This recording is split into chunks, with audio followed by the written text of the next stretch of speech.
Charlie, based on the Railway series by Reverend W. Awdry. This is a story about Charlie, a fun engine from the mainland. Thomas wanted to be as much fun as Charlie, but he learned that sometimes it's more important to be really useful. One morning, Thomas had some exciting news. His boiler was bubbling with pride as he stopped alongside his friend Percy at the washdown. "Hello, Percy," Thomas whistled. "The Fat Controller has given me a very special today. I'm going to collect Alicia Botti, the famous opera singer, from Docks and take her straight to the town hall for a concert." Percy smiled at Thomas' excited face. "I have some news too," he peeped. "Someone else is arriving at the docks today." "Who?" Thomas asked puzzledly. "Charlie, the new engine," Percy laughed. "He's the mainland's controller's favourite. Everyone says he's the most fun engine ever, even more than you." Before Thomas could reply, Percy had chuffed cheerfully away. "Bumpers and buffers," thought Thomas. "I don't think any engine could be more fun than me." He puffed off to meet Alicia Botti at the docks. His wheels whirled with worry. "I'm so pleased to be travelling with you, Thomas," she said as she boarded Annie. Thomas felt very proud until he saw a small engine painted a cheeky bright purple. "That must be Charlie." Thomas whistled quietly. "Beep, beep." "He's smaller than me, and he certainly doesn't look more fun than me," thought Thomas, frowning. The purple engine puffed up with a mischief smile. "Hello, I'm Charlie. Are you Thomas?" When Thomas said yes, Charlie continued. "I've heard a lot about you. The mainland engines say you're even more fun than me." Thomas was very surprised.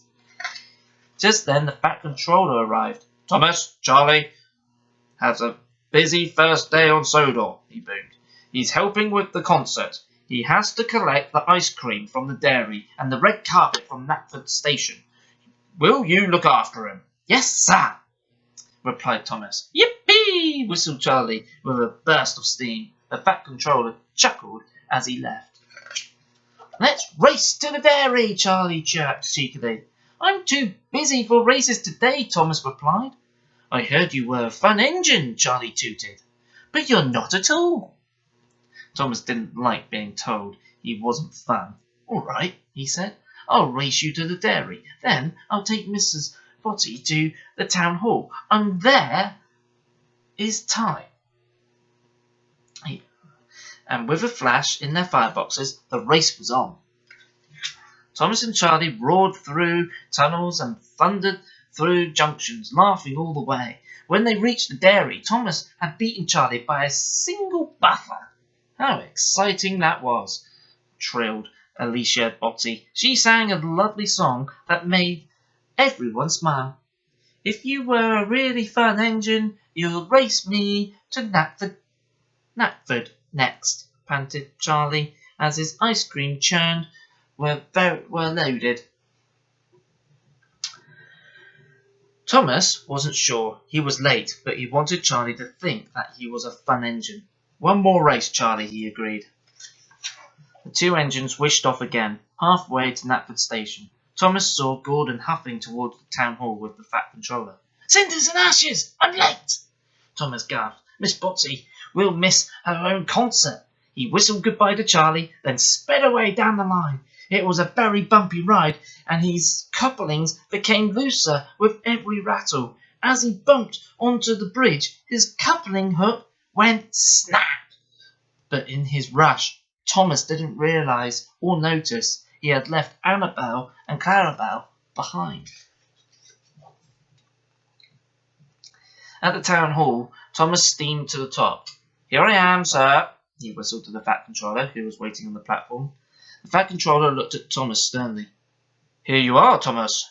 But where are Annie and Clarabelle with Miss Botti?"